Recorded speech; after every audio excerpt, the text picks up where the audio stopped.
రామోహన్ గారు ఇప్పటికి కూడా మాట్లాడతారు, నన్ను ఏంజల్ అంటారు, the sweetest, the most talented అంటారు. అలాంటిది ఇక్కడ వీళ్ళే నన్ను ఇలా ట్రీట్ చేస్తున్నారు, ఇలాంటి మాటలు అంటున్నారని చాలా చాలా బాగా అనిపించింది. అండ్ సెకండ్ థింగ్, ప్రొడక్షన్ వాళ్ళు ఎస్పెషల్లీ అవుట్ఫిట్స్ విషయంలో మమ్మల్ని బొడ్డు కిందకి కట్టుకో, సారీస్ ఇచ్చి కిందకి కట్టుకో, ఇలా ఎక్స్పోజింగ్ చేయన్న వేలో చెప్పారు. చాలాసార్లు తిప్పేవాళ్ళు నన్ను ఎస్పెషల్లీ కరెక్ట్ పాడే ముందు. అంటే ఎగ్జాస్ట్ అయిపోయేదాన్ని ఆ టైంకి, అయినా కూడా ఐ గేవ్ మై బెస్ట్, అది వేరే విషయం. అండ్ ఇలా బాడీ షేమింగ్, ఆ కాస్ట్యూమ్ డిజైన్ అయితే నా ఫేస్ మీద అన్నాడు, ఇలాంటి బాడీకి నేను ఇంకేం ఇవ్వగలను అన్న మాట అన్నాడు. ఏమో ఐ వాజ్ వెరీ వెరీ చాలా చాలా ఎఫెక్ట్ అయినాను మెంటలీ. ఈ విషయంతో మాత్రం సెల్ఫ్ ఎస్టీమ్ కానీ కాన్ఫిడెన్స్ కానీ అంతా లేకుండా పోయింది వీళ్ళనే మాటల వల్ల. అండ్ మీరు ఒకటి గమనించుంటే ఎస్పీబీ సార్ ఉన్నప్పుడు మాత్రం ఇలాంటి కుళ్ళు జోకులు, కామెడీలు, డాన్సులు చేయడం మాత్రం ఎప్పుడూ కూడా లేదు. మీరు ఒక్కసారి అన్ని సీజన్స్ రివైండ్ చేసుకొని చూడండి, నా సీజనే చూడండి 2017లో. కానీ ఎప్పుడైతే జ్ఞాపిక ప్రొడక్షన్ అనేది వచ్చిందో అప్పటి నుంచి ఇవన్నీ స్టార్ట్ అయ్యాయి. So they are the main reason ఈ పాటతీగా ఇలా అయిపోవడానికి కారణం వాళ్ళే. మమ్మల్ని ఇలా డాన్స్లు వేయమని, అదేవో కుళ్ళు జోకులు చెప్పమని. మీరు ముందు చూస్తారు, ఇప్పుడు ఎర్రని కొరదని గోపాలలో నేను చాలా డాన్స్ చేశాను. నెక్స్ట్ వచ్చే ఎపిసోడ్ లో కూడా డాన్స్ చేశాను, because I was forced to dance. So చేశాను. నేను ఇప్పటివరకు అయితే అంత డాన్స్ ఎప్పుడూ చేయలేదు ఏ రియాలిటీ షోలో, కానీ చేశాను, మీరే చూస్తారు. అండ్ మాకు ట్రాన్స్పోర్ట్ లో ఒక కంటెంట్ మేనేజర్ మాత్రమే వచ్చేవాళ్ళు కార్లో, బికాజ్ మా ఇంటి పక్కన ఆయన కూడా ఉంటారు. సో సేమ్ వెహికల్ అయ్యేది. అండ్ ఆయన ఏం చెప్పేవాళ్ళంటే పర్ఫార్మెన్స్ చాలా ఇంపార్టెంట్, మీరు డల్ అప్పట్లో కాదు, మీరు అలా నించొని పాడితే ఎవరు చూడరు, అది అని ఆయన అన్నారు. And one more thing is, Janaki అమ్మ రౌండ్ జరిగింది. మీ అందరికీ తెలుసు నాకు జానకి అమ్మకు ఉన్న బాండింగ్, నా పోస్ట్ కూడా ఉంటుంది అక్కడ ఇన్స్టాగ్రామ్ లో. సో అన్ని ఫొటోస్ ఉన్నాయి నా దగ్గర, ఆమెతో అంత ఎక్స్పీరియన్స్ ఉంది. నిన్న సోషల్ మీడియా అంతా కూడా చాలా బిజీగా ఉంది. ప్రవస్థి అనే singer, my dear sister, she has come up with one video. తను పాడుతూ తీయగాలో ఏం ఫీల్ అయింది అని ఒక వీడియో పెట్టింది. ఫస్ట్ ఆఫ్ ఆల్, మనలో ఎంత మందికి అంత మెచ్యూరిటీ ఉంది to understand that is one side of the story.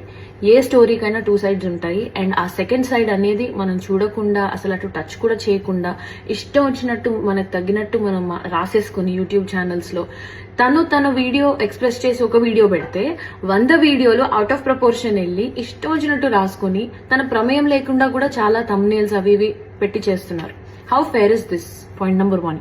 చాలా చాలా ఇయర్స్ ఆఫ్ ఎక్స్పీరియన్స్ కావాలి to understand how industry works, how opportunities work, how things work, how the world works. ఇవన్నీ తెలుసుకోవడానికి చాలా ఎక్స్పీరియన్స్ కావాలి.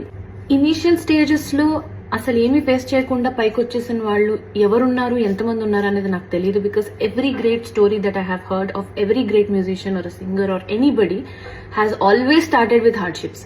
వాళ్ళు కష్టపడి, కింద పడి, మీద పడి, అంత గోత్రు అయ్యే పైకి వచ్చిన వాళ్ళు. Nobody is an exception.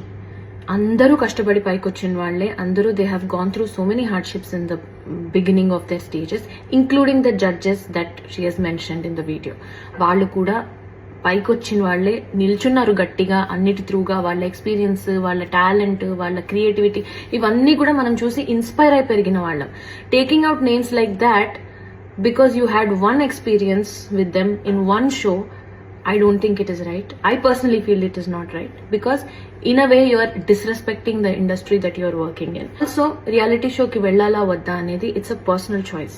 Inka favoritism విషయానికి వస్తే, నేను నాకెవరైనా కాల్ చేసి నాకు ఒక మేల్ సింగర్ కావాలండి షోకి, మీతో పాటు ఒక యాంకర్ కావాలండి అంటే, నేను డెఫినెట్లీ నాకు క్లోజ్ అయిన నాకు ఫ్రెండ్స్ ఎవరైనా ఉంటే నేను వాళ్ళని మాత్రమే రిఫర్ చేస్తాను. I will not go for anybody beyond that. మీరే చూసుకోండి అని చెప్తాను. ఎందుకు అంటే, as humans we have relevance with those people, because మనకు ఒక చిన్న జర్నీ ఉంది అండ్ అందులోంచి ఒక చనువు వస్తుంది. ఈజీగా అవుట్పుట్ చాలా బాగా వస్తుంది when we collaborate with people we know అనే ఒక దీంతో మనం ఫేవరెటిజం చూపిస్తాం తెలియకుండా. That has nothing to do with personal targets. ఒక ఎగ్జాంపుల్ చెప్తాను. 2017-18 ఆ టైంలో నేను కీరవాణి సార్కి ఒక కంపోజింగ్ కోసం వెళ్ళాను.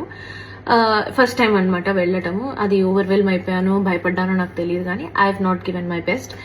I knew I could do better, కానీ నేను నా బెస్ట్ ఇవ్వలేదు. అండ్ సార్కి ఏదైతే అవుట్పుట్ హీ వాజ్ ఎక్స్పెక్టింగ్ ఒక సాంగ్లో, అది నేను ఇవ్వలేకపోయాను. 5-6 ఇయర్స్ వరకు మళ్ళీ నన్ను పిలవలేదు.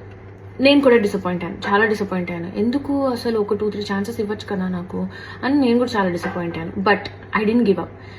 ఈ 5-6 years I have genuinely worked, అంటే సార్ దగ్గర కాదు, బయట genuinely worked, improved my talent, learn so many things, learn about how industry work, ఎలాంటి మైండ్ సెట్ ఉంటుంది మ్యూజిషియన్స్ కి, ఇవన్నీ కూడా నేను దగ్గరుండి డే బై డే నేర్చుకుని వచ్చాను. 5-6 years లో కూడా I have created my own opportunities. డబ్బింగ్కి వెళ్ళేదాన్ని, సింగింగ్ చేసేదాన్ని, ట్రాక్స్ పాడేదాన్ని, కోరస్ పాడేదాన్ని, ఆర్జింగ్ చేసుకునేదాన్ని. All the opportunities I have created for myself. 5-6 years తర్వాత, without any external influence, I got a call from Kirani sir saying that he wants to work on a song. నేను వెళ్ళాను. This time I did much better. Sir ఏదైతే output అనుకున్నారో that I could deliver. As simple as that.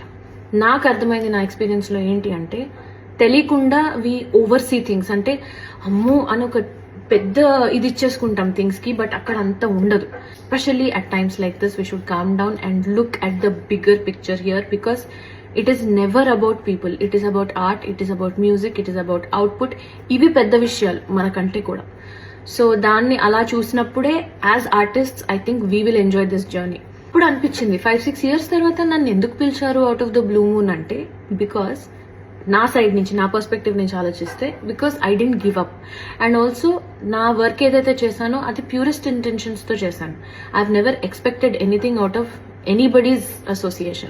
Sure, every singer goes through something or the other. And also overall గా మన చుట్టూ, singer పక్కన పెట్టండి, musician పక్కన పెట్టండి, ఓవరాల్ గా మన చుట్టూ ఇంతమంది ఉన్నారు కదా, ఇంతమందిలో ఎంతమంది హ్యాపీగా ఉన్నారు, ఎంతమంది స్ట్రెస్ గో త్రూ అవుతున్నారు. If the problem lies only in music industry, only in singers, only with reality shows, ఇంతమంది ఎందుకు డిసప్పాయింటెడ్ గా ఉన్నారు చుట్టూ? Because it is happening everywhere.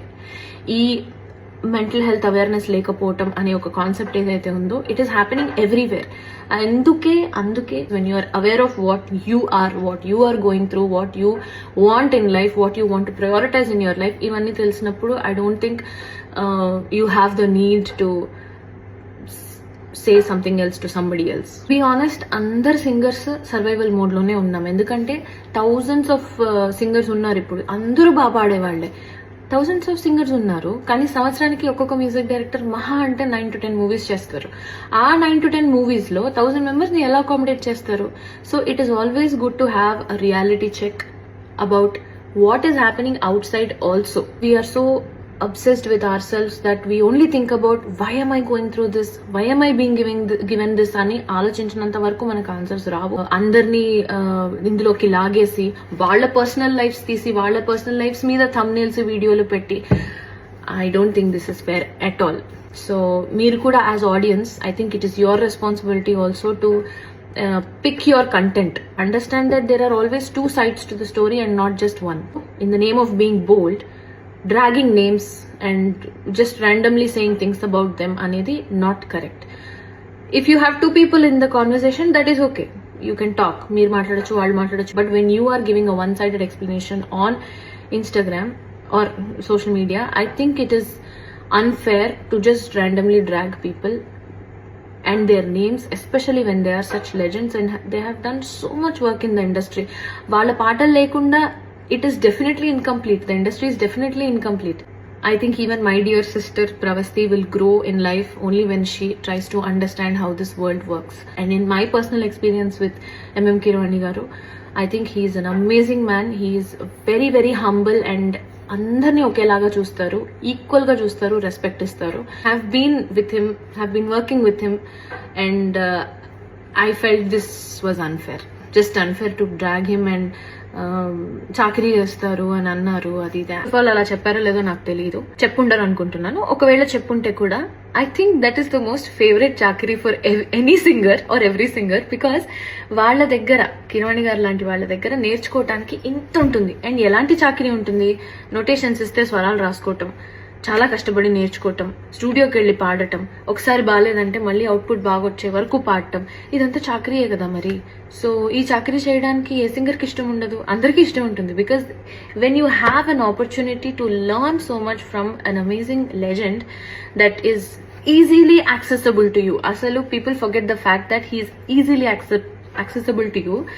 అలాంటి పర్సన్ దగ్గర చాకరీ చేయడానికి నామోషి ఏంటి నాకు తెలియదు. If it is this kind of చాకరీ that I'm talking about. I think I've spoken enough. Thank you guys. Thank you so much.